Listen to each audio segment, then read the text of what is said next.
Hi all, എന്തൊക്കെയുണ്ട് വിശേഷം? സുഖമായിരിക്കുന്നോ? ഇന്ന് നമ്മളിവിടെ ഉണ്ടാക്കാൻ പോകുന്നത് ബീഫ് റോസ്റ്റാണ്. അതിനുവേണ്ടി 1 കിലോ ബീഫാണ് എടുത്തിട്ടുള്ളത്.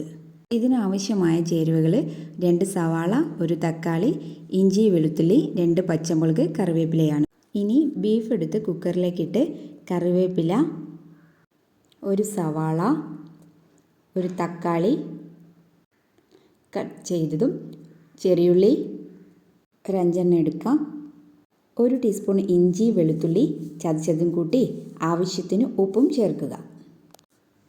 എന്നിട്ട് 2 ടേബിൾ സ്പൂൺ മല്ലിപ്പൊടി, 1/2 ടീസ്പൂൺ മഞ്ഞൾപ്പൊടി, 3/4 ടേബിൾ സ്പൂൺ കുരുമുളക് പൊടി, 1 പച്ചമുളകും 1 ടീസ്പൂൺ മുളക് പൊടിയും കുറച്ച് വെള്ളവും ഒഴിച്ച് നന്നായിട്ട് മിക്സ് ചെയ്യുക. കൈവച്ച് മിക്സ് ചെയ്യുന്നതാണ് നല്ലത്.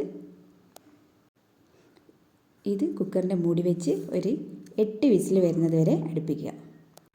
ഇനി ഒരു പാൻ അടുപ്പിൽ വെച്ച് കുറച്ച് തേങ്ങാക്കൊത്ത് മൂപ്പിച്ച് അതിലേക്ക് ഇഞ്ചി വെളുത്തുള്ളി കറിവേപ്പില കുറച്ച് ചെറിയുള്ളിയും ഇട്ട് നന്നായിട്ട് വഴറ്റുക. എന്നിട്ട് അതിലേക്ക്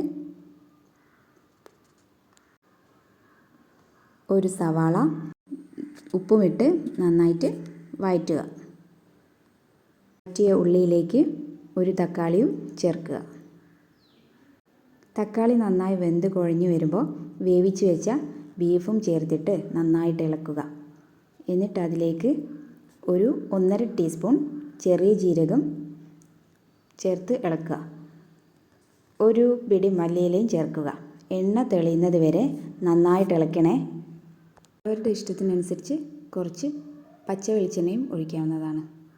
അപ്പോൾ നല്ല ടേസ്റ്റി ആയിട്ടുള്ള ബീഫ് റോസ്റ്റ് ഇവിടെ റെഡി ആയിട്ടുണ്ട്.